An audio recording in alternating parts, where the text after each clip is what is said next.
Welcome to the Tom Woods Show, episode 368.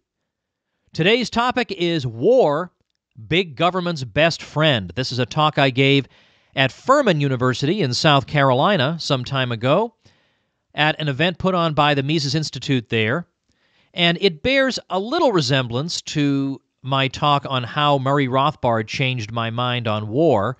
That's from an earlier episode of this podcast, but this one is much longer and meatier, covers a lot more topics, so I hope you guys enjoy it. Please remember, I am giving away a free ebook called 14 Hard Questions for Libertarians Answered. You can get that baby for free. I will link to it on the show notes page, tomwoods.com/368. It's a full-length book, and it covers 14 interesting topics. And you guys will like it. You can get it in, I think I've got it in PDF, I've got it in EPUB, and I've got it in a Kindle version, so there's no excuse not to go and grab your free copy. So that'll be on the show notes page, tomwoods.com/368. Also on the show notes page, I will link to a full-fledged resource page that I developed on the subject of war and conservatism in particular, how you can make these arguments to conservatives. So if that appeals to you or is of interest to you, then you'll definitely want to check out tomwoods.com/368. All right, here we go. Hope you guys like this.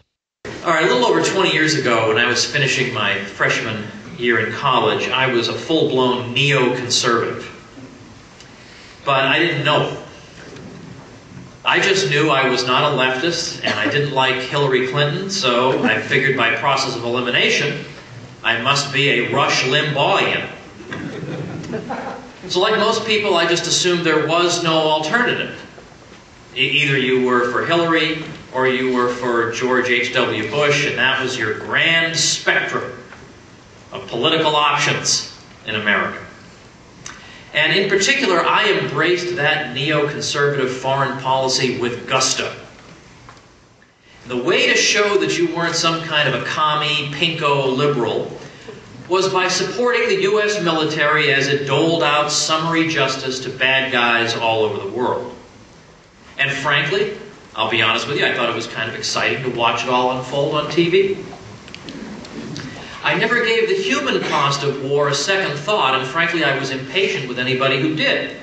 War was like a video game that I could enjoy from the comfort of my home. Devastation and human suffering were quite beside the point.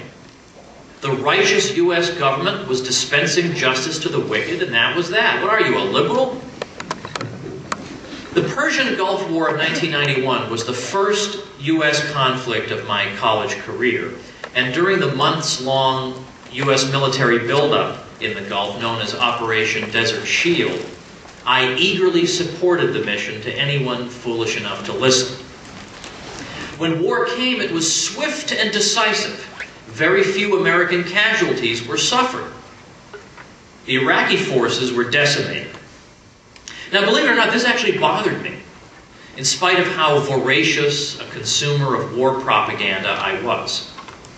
Nobody defended Saddam Hussein's invasion of Kuwait, which he undertook in response to basically Kuwait was slant drilling on him. But the outcome of that war was nevertheless a terrible tragedy for the Iraqi people, virtually none of whom had a say in Saddam's decision to invade Kuwait. So the way it seemed to me was a far poorer country than our own suddenly had a lot more widows and orphans, not to mention a great many civilian deaths to grieve over and much destruction to repair. Mothers and fathers were crying themselves to exhaustion over children they had lost, or who, worse still, were dying agonizing deaths before their very eyes. There's no worse anguish for parents than to watch their children suffer and be unable to do anything about it. So I asked myself the question, was it really right that we Americans should meanwhile be celebrating with a Bob Hope special, and on cue flattered with the ceaseless reminders that ours was the most awesomest country ever? It later emerged that the story that we heard the most, as Bob mentioned about Bob or Tom, about what happened in Iraq. We heard this story that the Iraqi troops going into Kuwait were so gratuitously wicked that they made a side visit to Kuwaiti hospitals so that they could take babies out of incubators and just throw them on the hospital floors. Which, I mean, it just, first of all, alarm bells should have been going off with that story. I mean, presumably if you want to invade and overtake a country, you don't really have time to stop and throw the babies out of the incubators. Like, it's just not efficient.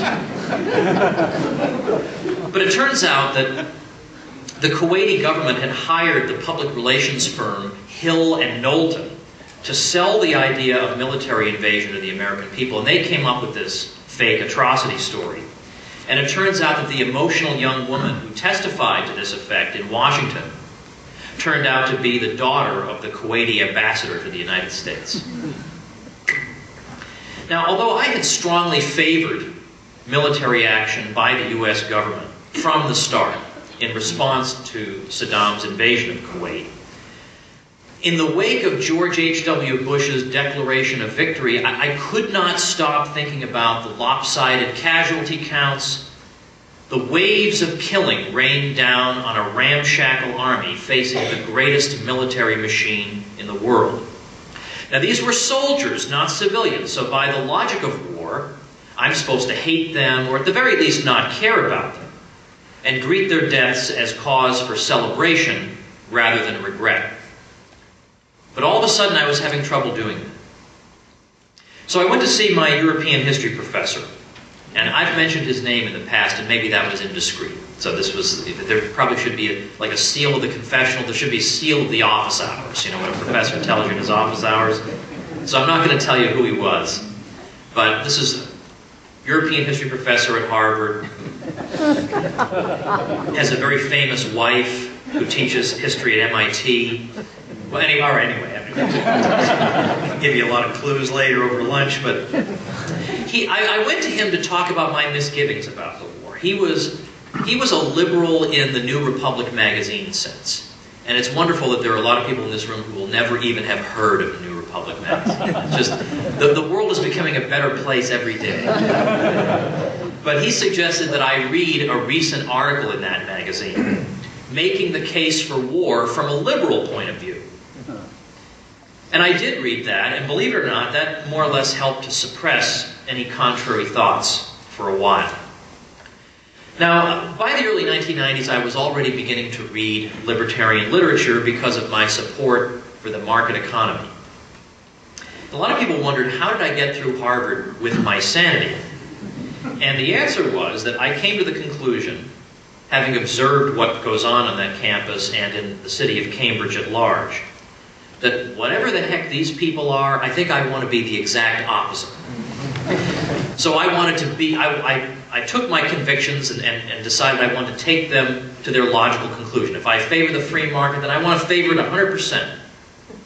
So I began reading a lot of libertarian literature, and of course I came across the work of Murray Rothbard, Mr. Libertarian. Well, that led inevitably to reading his more philosophical works. I mean, Rothbard was a guy who, it wasn't enough for him in 1962 to write a 1,000-page economic treatise. He's just getting started. You know, then he writes a 4-volume history of colonial America, and a 2-volume history of economic thought. It just goes on. I mean, if you had done one of these things, it would make your career. This guy just did them, you know, and then he wrote movie reviews, and just, he was like 10 guys. So I read the work of like 3 of the Murray Rothbards. I'm still trying to get through. It reminds me of what St. Isidore of Seville once said, of anyone who claimed to have read all of St. Augustine must be a liar. Well, same thing. Anybody who says he's read all of Rothbard, well, you don't know about he has all these papers that are still yet to be published. Books are still being published from the Rothbard papers. You know, well over 10 years after his death, they were still coming out with new books they discovered in his papers. So Rothbard wrote an essay called War, Peace, and the State. You read that essay, you're never the same. You're never the same again. It leaves an impression on your mind that you never can quite shake. And Rothbard had famously observed that you can figure out, you can uncover the libertarian position on X by imagining a gang of thugs carrying out X. If the thugs aren't allowed to do it, neither is the state. And we would view the state in exactly the same moral light as we would view the thugs. So thugs can't just come up to you and grab your money, no matter how much they promise you it's for a worthy goal and it's just to help the children and buy flowers for people or whatever. They still aren't allowed to do that. Well, likewise, a well-dressed group of thugs calling itself the state can't do it either. Same moral law, just moral consistency across categories of people was Rothbard's message. Well, war, peace, and the state takes this analysis and applies it to war. If you steal my TV, I can take it back from you. But I can't just walk down the street firing a gun everywhere and hitting third parties in order to make you surrender my TV. But likewise, even assuming a war-making state to be in the right, it has no greater moral entitlement to harm third parties in pursuit of its ends than a private individual does. Now, to be sure, there are moral complications involved here. For example, there's the issue of innocent human shields, and it's argued that a lot of warlike dictators are in effect using their civilian populations in this way. That they know that the high moral conscience of other countries will prevent them from bombing the civilians, so therefore they can get away with their dastardly deeds. Now, it's not my task here to address, much less resolve, every relevant moral problem. That's a separate issue. And for that, I refer you not simply to the Rothbard essay, but also to Roderick Long's very important piece, The Justice and Prudence of War Toward a Libertarian Analysis. And this morning, before I came here, I actually made up, just so that I could cover a lot of stuff, and it wouldn't seem like a cop-out when I would say, well, I don't have time to get into this. A lot of times when people say, I don't have time to get into this, what they're really saying is, I'm really BSing you and I don't know what I'm talking about, so I'll pretend I don't have time to talk about it. But I genuinely don't. So what I did was I made a page on my site just for the people in this audience, with links to things that if I did have more time, I would talk about. So that's at tomwoods.com/readings. And so if any of this ever winds up on YouTube, all you people, as long as my heirs continue to pay the fees to keep my website going, that page should be up in perpetuity. So if you're viewing this in the year 2407, tomwoods.com/readings, it's still up there. The links may all be dead by that point, but the site, the page will be up there. So we take it for granted now. We hardly give it a second thought that simply because some politician utters the word war, this magic word, that it's good and right and just, that the rights of everyone within the confines of an arbitrary border are abruptly canceled. And what would in any other circumstance be murder and atrocity now becomes an antiseptic matter of public policy.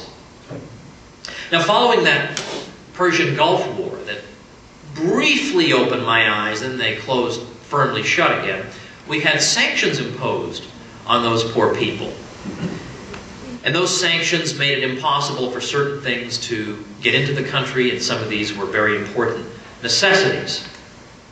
Now, many of us have seen the notorious clip from 60 Minutes in which Madeleine Albright, who at that time was the U.S. ambassador to the United Nations and later would become the Secretary of State, she declared that the price of 500,000 dead children in Iraq had been, quote, worth it.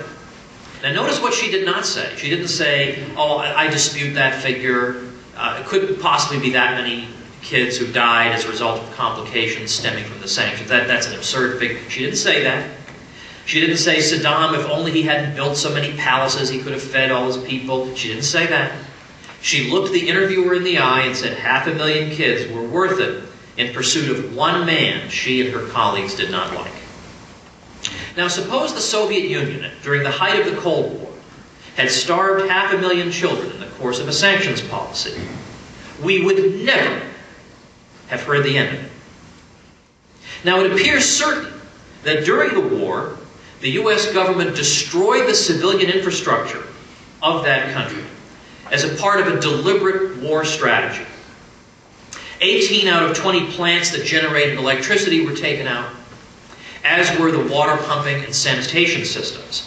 And we have a document dated January 22nd, 1991, from the U.S. government, called Iraq Water Treatment Vulnerabilities. It says that Iraq's rivers, quote, contain biological materials, pollutants, and are laden with bacteria. unless the water is purified with chlorine, epidemics of such diseases as cholera, hepatitis, and typhoid could occur. Well, it won't come as a surprise to learn that importation of chlorine was embargoed after the war. Even when necessities were not embargoed, Iraqi exports were so restricted, by 90%, according to one educated estimate, that there was no money to buy them. Parts that were needed to repair the electrical and water purification systems were not allowed to enter the country. Now, one of the great triumphs of the government propaganda machine in self-described democracies is the "we are the government" line. Now, that serves two purposes for the government. On the one hand, it's hard for the Habsburgs to say to the people, hey, we are the government, because you know you're never going to be a Habsburg. You're always going to be on the outs. But in this system, technically, strictly speaking, you could become president someday. So it's all of us. We are the government. And it makes people a little more compliant, because they, okay, it doesn't seem like some alien family dominates. It's us in some sense. So that makes people fall into a little bit more slumber than they might otherwise do. But much more importantly, this idea that we are the government, the government's foreign policy now becomes our foreign policy. So that criticism of the government's foreign policy now is viewed as a personal affront. We are the government, after all, so how dare you criticize our foreign policy? For that reason, opponents of American foreign policy should, when speaking on this topic, eliminate the pronoun we from their vocabulary. We did not starve those Iraqi kids. In 2002 and 2003, we did not repeat transparent untruths about the alleged threat from a two-bit nobody whom the U.S. government's own officials had said was safely contained. We did not lay waste to an already suffering country, killing hundreds of thousands and displacing 4 million others. They did this, the American political class. We did not. What some Americans did do, though, was to make sorry excuses for their political overlords. Some Americans defended a series of policies which, if pursued by the Soviet Union 30 years ago, they themselves would have condemned as grotesque violations of basic standards of morality. But with the U.S. government, the perpetrator, everything was different. These people became as gullible on foreign policy as they accused left liberals of being on domestic policy. They dutifully searched for evidence to corroborate their leaders' claims, even claims their own leaders had long since abandoned. They accepted the most transparent propaganda without batting an eye. Andrew Bacevich, a West Point graduate, 23-year U.S. Army veteran, who describes himself correctly as a conservative, says this: Americans in our own time have fallen prey to militarism, manifesting itself in a romanticized view of soldiers, a tendency to see military power as the truest measure of national greatness, and outsized expectations regarding the efficacy of force. To a degree without precedent in American history, Americans have come to define the nation's strength and well-being in terms of military preparedness, military action, and the fostering of or nostalgia for military ideals. Felix Morley is an old right journalist back before the days of the neoconservatives, when some people on the right did see these points about military intervention and were concerned about it and were slow to endorse it. And Felix Morley, who helped to found Human Events, the long-running weekly conservative newspaper that's still around, was founded in the 1940s, said this: "The process of empire building," he said, "is essentially mystical. It must somehow foster the impression that a man is great in the degree that his nation is great, that a German as such is superior to a Belgian as such, an Englishman to an Irishman, an American to a Mexican. merely because the first named countries are in each case more powerful than their comparators. And people who have no individual stature whatsoever are willing to accept this poisonous nonsense because it gives them a sense of importance without the trouble of any personal effort.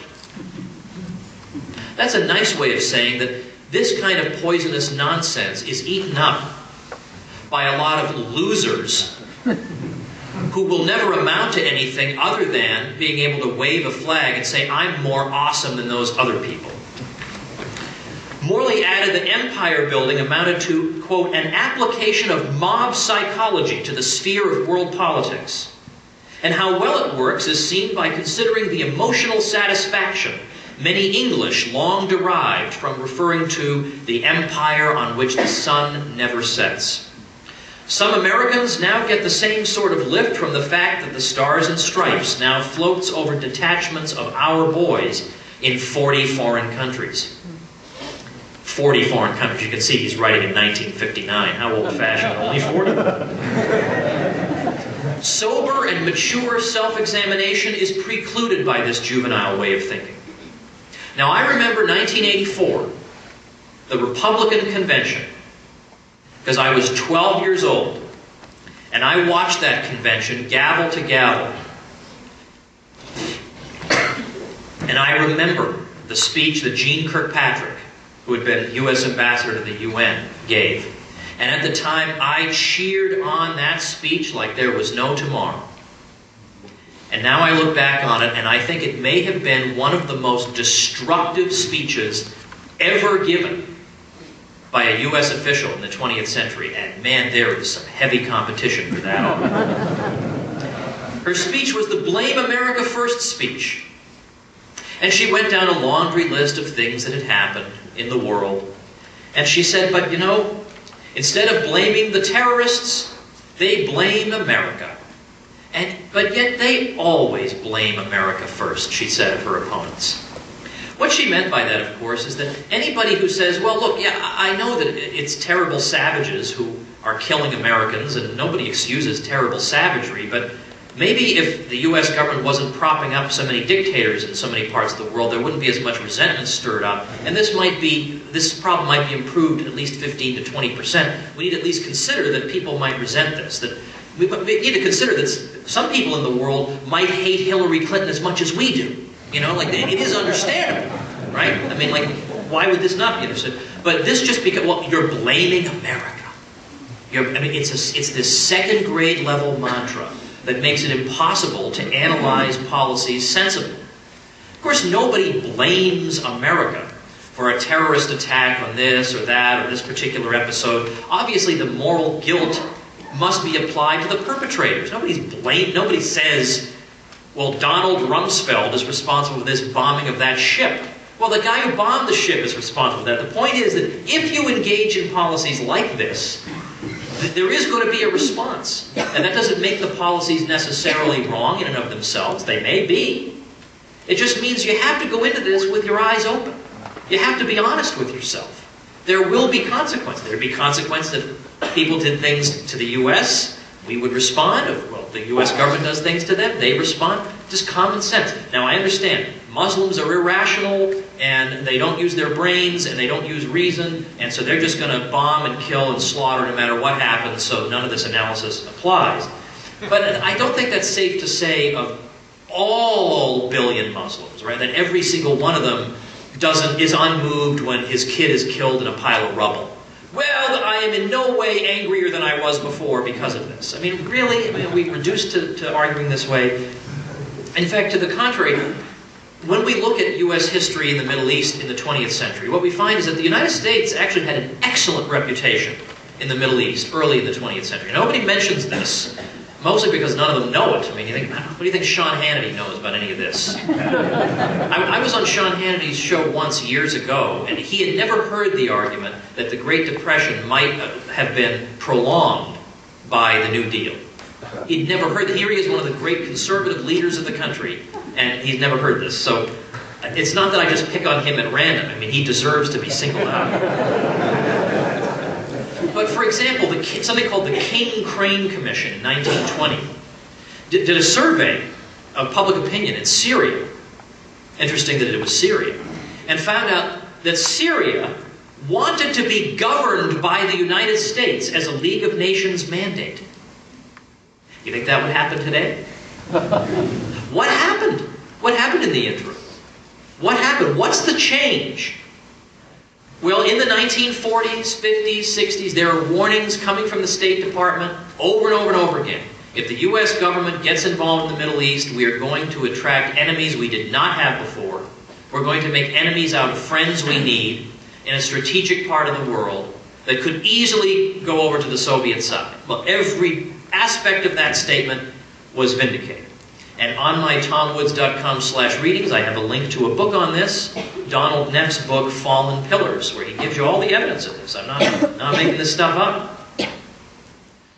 But this doesn't satisfy what people have come to expect. They, like me, as I used to be, we get used to this diet of war propaganda, of flattery, of being talked to like this.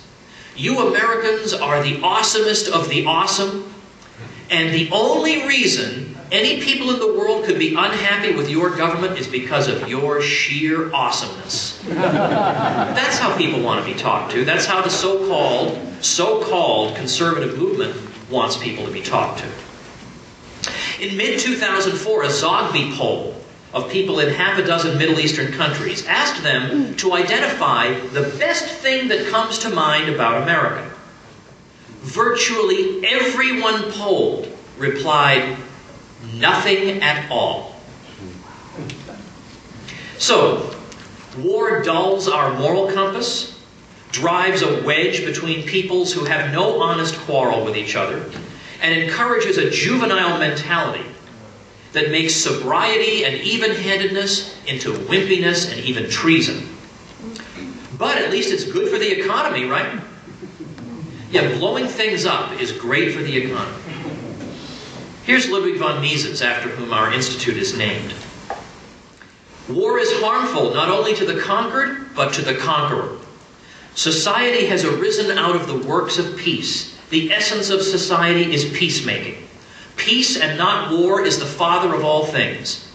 Only economic action has created the wealth around us. Labor, not the profession of arms, brings happiness. Peace builds, war destroys.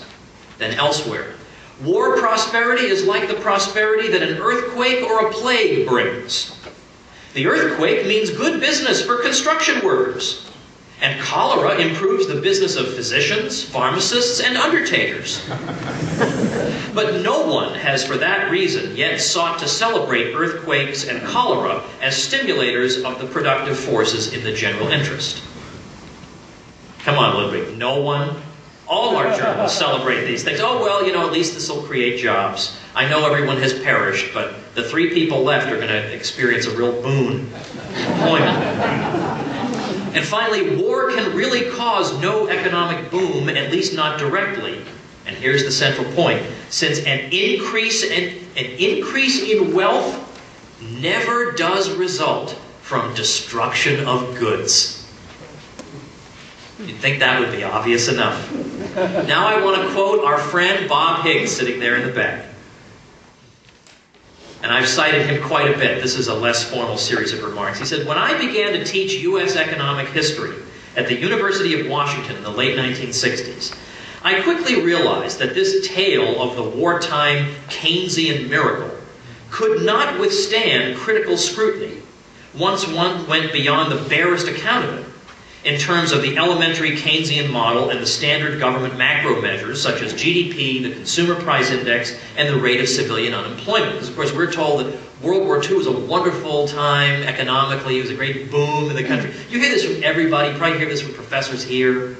Again, at my little page, tomwoods.com/readings, I have a video by Professor Higgs in which he dismantles this so devastatingly. You've got to internalize it so you can show off to your professors, and they'll crawl into a hole and you'll never see them. So he goes on to say, almost immediately, I saw that unemployment had disappeared during the war, not because of the beautiful workings of a Keynesian multiplier, but entirely because about 20% of the labor force was forced, directly or indirectly, into the armed forces, and a comparable number of employees set to work in factories, shipyards, and other facilities, turning out war-related goods the government purchased only after forcing the public to pay for them sooner via wartime taxes and inflation, or later via repayment of wartime borrowing.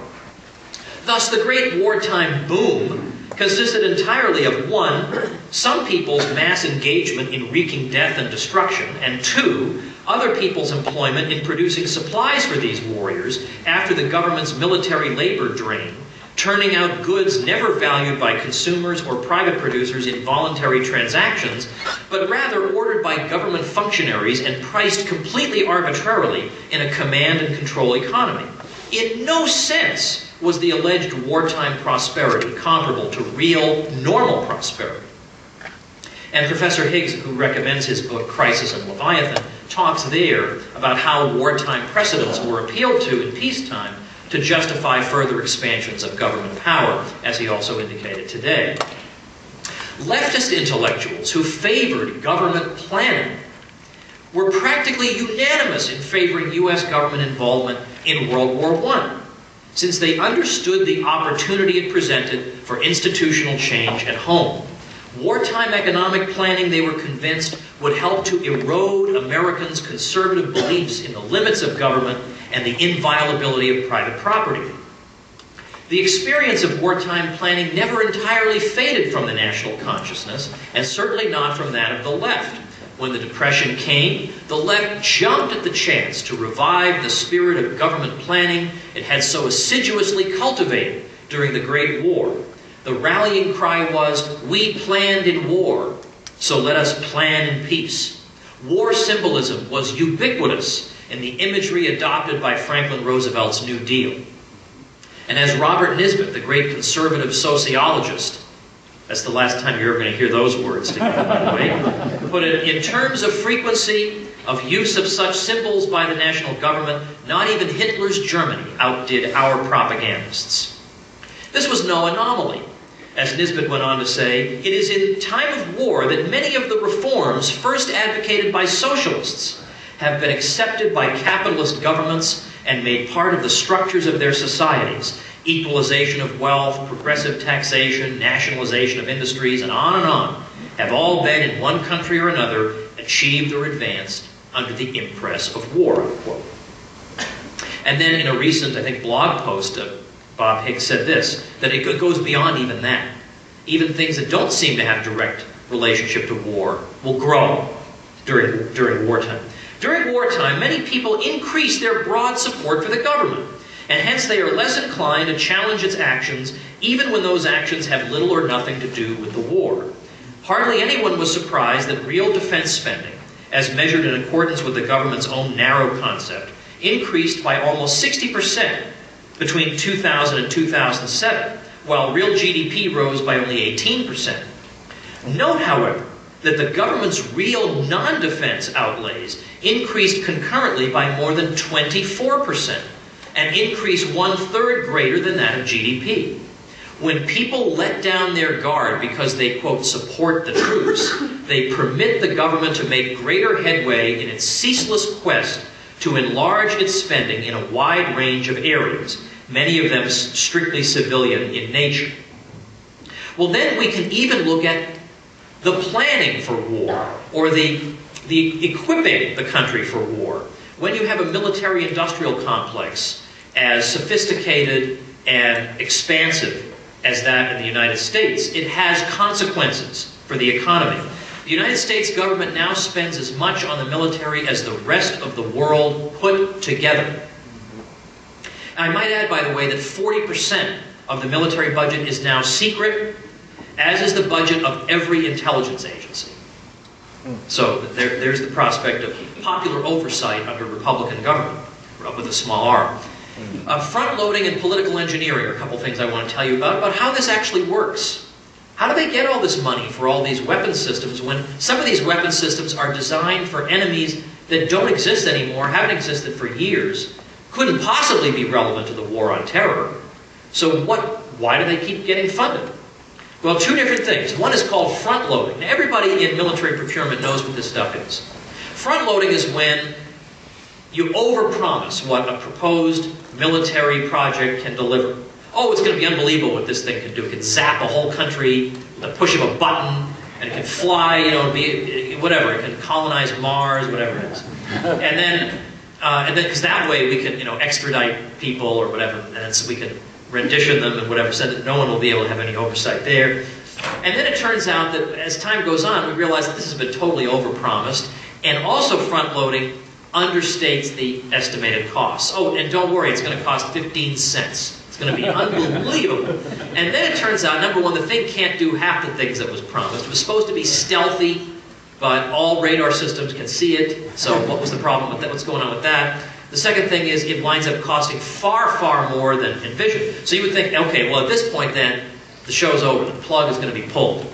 That's where political engineering comes in. It's a deliberate attempt to spread out all the different parts of this project across as many congressional districts as you can, particularly the districts that have chairmen of important committees representing them, so that hundreds of districts now have the jobs and the profits of this mission spread all across them. So now nobody would dare to try to cancel it. No matter how absurd it is, no matter what an obvious waste it is, how hopeless the project is, it becomes impossible to stop it. Once you turn on that taxpayer spigot, it can't be turned off. They've rigged it this way.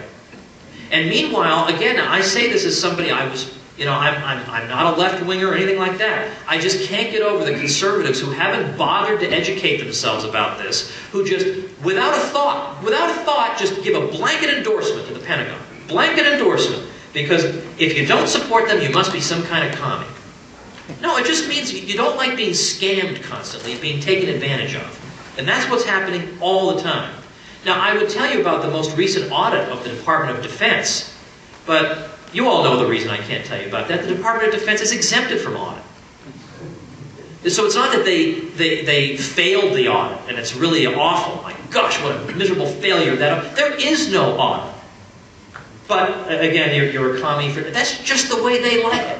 Is to exploit people's natural inclination to want to support their country, and you rope them indirectly into supporting these boondoggles that line the pockets of a lot of people, none of whom are you. So economic consequences. It has political consequences too. Dr. Higgs talked about that famous warning by James Madison. The executive power is going to be strengthened. Centralization is going to take place. All that is true. Robert Nisbet, let me quote, he says, "The day is long past when this phrase," he means national security, "was restricted to what is required in actual war. As everyone knows, it has been, since World War II under FDR, a constantly widening cloak or umbrella for governmental actions of every conceivable degree of power, stealth, and cunning by an ever-expanding corps of government officials. As we now know in detail," he goes on, "the utilization of the FBI and other paramilitary agencies by presidents and other high executive department officers for the purposes of eavesdropping, electronic bugging, and similarly intimate penetrations of individual privacy goes straight back to FDR, and the practice has only intensified and widened ever since. Naturally, all such royalist invasions have been justified right down to Watergate under the name of national security. The record is clear and detailed that national security cover-up has been a practice of each of the presidents since FDR." I might add, by the way, what Nisbet had to say about conservatism in this respect. In the 1980s, he wrote that of all the misapplications of the word conservative, he said, "the most amusing in a historical light is surely the application of conservative to great increases in military expenditures. For in America throughout the 20th century, and including 4 substantial wars abroad, conservatives had been steadfastly the voices of non-inflationary military budgets and of an emphasis on trade in the world instead of American nationalism. In the 2 world wars, in Korea and in Vietnam, the leaders of American entry into war were such renowned liberal progressives as Woodrow Wilson, Franklin Roosevelt, Harry Truman, and John F. Kennedy. In all 4 episodes, conservatives, both in the national government and in the rank and file, were largely hostile to intervention." He goes on to say that it would be difficult to imagine a combination more at odds with traditional conservatism than military adventurism and ideological crusading. He further recalled that, contrary to public opinion, the political left had not opposed war per se. Hard leftists have traditionally found much revolutionary potential in war. Again, Nisbet, Napoleon was the perfect exemplar of revolution as well as of war, not merely in France, but throughout almost all of Europe and even beyond. Marx and Engels were both keen students of war, profoundly appreciative of its properties with respect to large-scale institutional change. From Trotsky and his Red Army down to Mao and Zhou Enlai in China today, the uniform of the soldier has been the uniform of the revolutionist. And finally he said, war is by nature revolutionary in its impact upon a people. Its values are antithetical in the extreme to the values of kinship-based society, with its consecration of tradition, conventionality, and age or seniority. Finally, what does this do to us as human beings? Well, I'm happy to say that several years ago I had an opportunity to write a little book called We Who Dared to Say No to War, which I did as an anthology with a friend, Murray Polner. This is published by Basic Books, which is a nice little coup for us. And it's a collection of the best anti-war writings in American history. And we've got people on all sides of the spectrum. The restriction was you can't be a fascist or a commie. Otherwise, you're welcome in this book. So it's a great spectrum. And people were talking about, the other speakers were talking about Randolph Bourne. He's in there. It's just a one-stop shop. And I did this as a kind of a, in a spirit of contrition for my own stupidity in the past. And in this book, we have a selection from a 19th century figure you've never heard of, named Elihu Burritt. And Burritt noted the great sympathy that the human race extended to those who have been the victims of misfortunes, famine, shipwreck, railway accidents, whatever. But he then invites his readers, and I'm quoting, to compare the feeling with which the community hears of the loss or peril of a few human lives by these accidents, with which the news of the death or mutilation of thousands of men, equally precious on the field of battle, is received. How different is the valuation, he says. How different in universal sympathy. War seems to reverse our best and boasted civilization, to carry back human society to the dark ages of barbarism, to cheapen the public appreciation of human life almost to the standard of brute beasts. And this demoralization of sentiment is not confined to the 2 or 3 nations engaged in war. It extends to the most distant and neutral nations, and they read of thousands slain or mangled in a single battle with but a little more human sensibility than they would read the loss of so many pawns by a move on a chessboard. With what deep sympathy the American nation, even to the very slaves, heard of the suffering in Ireland by the potato famine. What shiploads of corn and provisions they sent over to relieve that suffering. But how little of that benevolent sympathy and of that generous aid would they have given to the same amount of suffering inflicted by war upon the people of a foreign country? This is one of the very worst works of war. It is not only the demoralization, but almost the transformation of human nature. We can generally ascertain how many lives have been lost in war. The tax gatherer lets us know how much money it costs. But no registry kept on earth can tell us how much is lost to the world by this insensibility to human suffering which a war produces in the whole family circle of nations. Now, even if we were inclined to care, much of this damage is deliberately kept from the public eye. A Florida newspaper told its staff in October 2001, and I'm quoting, "Do not use," in all caps, "do not use photos on page 1A showing civilian casualties from the war on Afghanistan." All caps, "do not use wire stories that lead with civilian casualties. They should be mentioned further down in the story." Thus, if the story needs rewriting to play down the civilian casualties, all caps, "do it." That's what I mean about, and that's what Burritt means, about the demoralization and the transformation of human nature. Centuries earlier, Erasmus spoke about war. He said, peace is at once the mother and the nurse of all that is good for man. War, on a sudden and at one stroke, overwhelms, extinguishes, abolishes whatever is cheerful, whatever is happy and beautiful, and pours a foul torrent of disasters on the life of mortals. Peace shines upon human affairs like the vernal sun. The fields are cultivated, the gardens bloom, the cattle are fed upon 1,000 hills, new buildings arise, riches flow, pleasures smile, humanity and charity increase, arts and manufactures feel the genial warmth of encouragement, and the gains of the poor are more plentiful. But no sooner does the storm of war begin to lower than what a deluge of miseries and misfortune seizes, inundates, and overwhelms all things within the sphere of its action. The flocks are scattered, the harvest trampled, the husbandmen butchered, villas and villages burnt, cities and states that have been ages rising to their flourishing state subverted by the fury of one tempest, the storm of war. So much easier is the task of doing harm than of doing good, of destroying than of building up. To these considerations add that the advantages derived from peace diffuse themselves far and wide and reach great numbers, while in war, if anything turns out happily, the advantage redounds only to a few and those unworthy of reaping it. One man's safety is owing to the destruction of another. One man's prize is derived from the plunder of another. The cause of rejoicings made by one side is to the other a cause of mourning. Whatever is unfortunate in war is severely so indeed, and whatever on the contrary is called good fortune is a savage and a cruel good fortune, an ungenerous happiness deriving its existence from another's woe.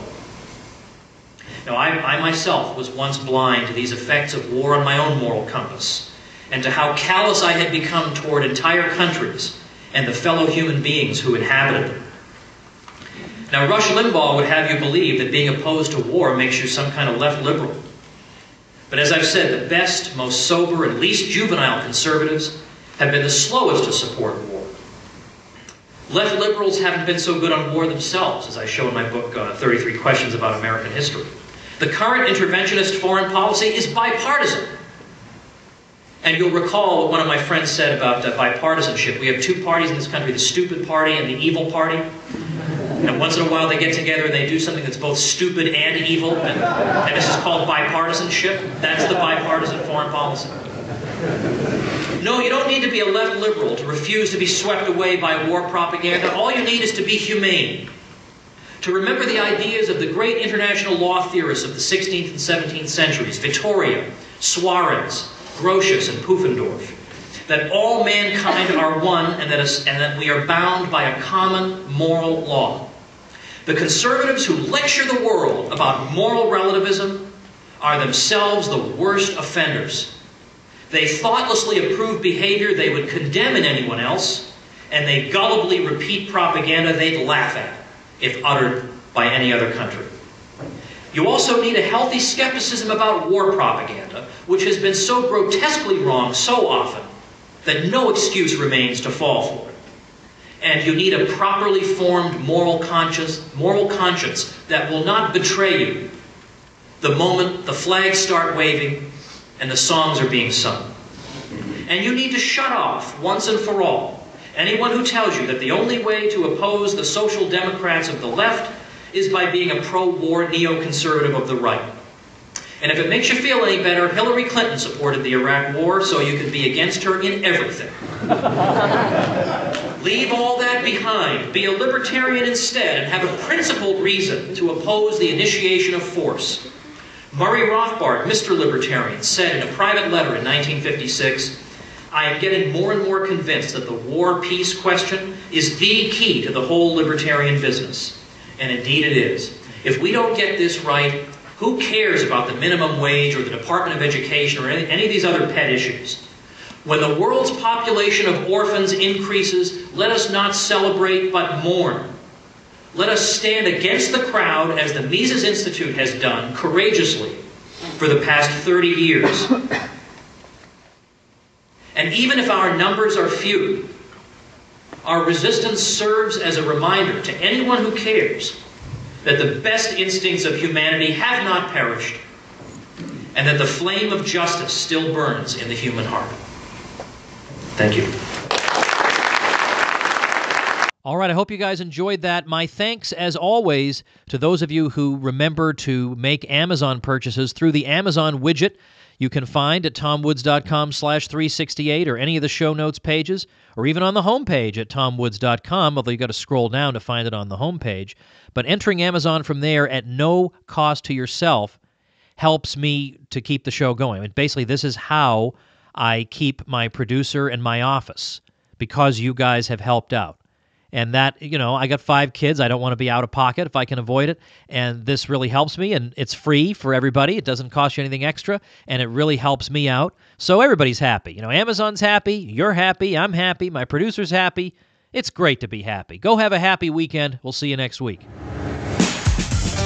The Tom Woods Show.